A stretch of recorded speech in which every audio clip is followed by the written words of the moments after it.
Welcome back, troops. Let's tab 59. So, a bit more of my little mini attempt at doing D-Day tributes. The series of D-Day coming up, as you know. I've been doing a few videos, and I've been doing the D-Day stuff, looking at it. Not only am I covering the beaches, but I've also been covering some of the daring raids conducted by the Allied forces on Normandy. Quite often, these daring raids, small units of men going in quite lightly armed and having a bit of a tough time. And I've covered the Merville Battery with 9 para, and I've also covered Pegasus Bridge with the Ox and Bucks Light Infantry. So I want to cover one more of those. By the way, if you're new to the channel and you haven't subscribed, please consider it. I'm not saying do it, I'm saying consider it for me. It'll help out. So anyway, so I sit down here now, I'm back home. So, Pointe Du Hoc. So Pointe Du Hoc was quite a high feature. It was the highest feature actually on the whole of the landing front at Normandy.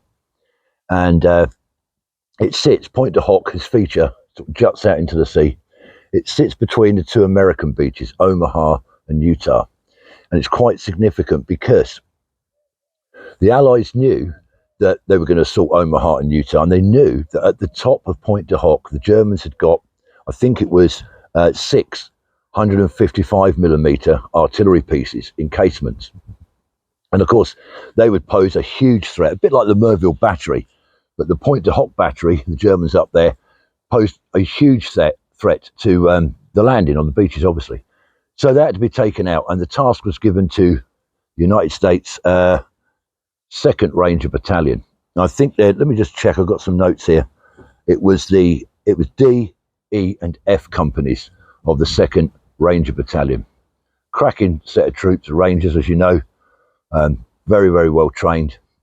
And in fact, if you watch the film Saving Private Ryan, Tom Hanks plays the main lead, that lieutenant, doesn't he? And they're part of the Rangers as well. You see them with that sort of blue diamond on its side with the word Rangers written through it in yellow.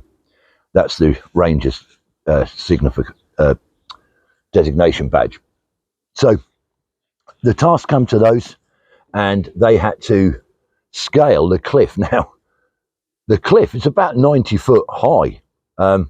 There's 225 men from the Rangers that had been practicing this back in UK, obviously, practicing how they're going to assault this cliff. And remember, the Germans were right at the top.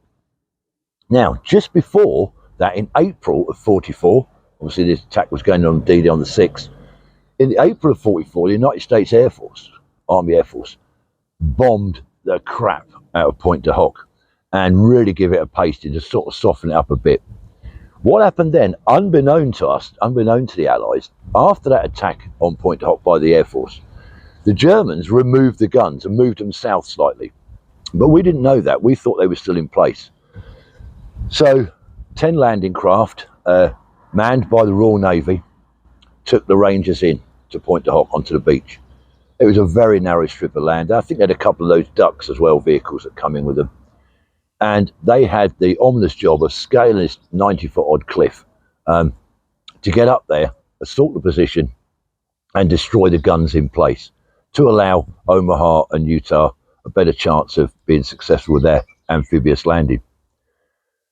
Now, interestingly, the ladders, they had ladders to scale the cliff. They had some sort of rope-type ladders as well, and they also fired grappling hooks up there to gain access to the top of the cliff. They had to scale it in daylight under fire. It's an amazing feat of bravery. The ladders, they requisitioned them from the London Fire Brigade and took them with them. That's where the ladders come from. So anyway, the guys got to the bottom of the cliff. There's 225 of them, put the ladders, grappling hook, and off they went. And of course, they were getting shot off the top.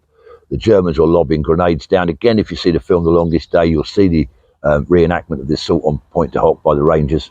And you'll see there the Germans dropping grenades down, firing down on the boys trying to climb up. And some of them were dropping off the ladders, being shot or whatever. Another Ranger would jump on and up he'd go. It's an amazing feat. Anyway, they scaled it. They got to the top eventually, clambered their way over the cliff edge and got amongst the Germans and sorted them out pretty good. Of course, once the battle was over, they realised then there was no guns. The guns had been moved. So there was a little bit of disappointment in it for them. But what they did was they sent out a couple of patrols looking for the guns because they knew they'd have to be in the vicinity, and they found them and they neutralised the guns. Now, over the 2 days of fighting on Normandy for those Ranger boys that went up there and captured Pointe Du Hoc and then went on to destroy the guns when they located them just south of Pointe Du Hoc, at the end of that, at 225 lads, there's about 90 left. 90 men out of 225 that were, the rest had been wounded or killed in action. So it's an amazing feat by the Americans and by the 2nd Ranger Battalion. So, and of course by the Royal Navy lads that took them in on the landing craft. So, as I've been doing at the end of these little tributes to Normandy, I pay tribute to those veterans, and in this case it's to the 2nd Battalion, the Rangers Battalion, United States Army. What an amazing feat those lads done. I don't know if any of veterans are still alive, but in their memory, and if they are alive, thank you for what you've done, and as always, we will remember them.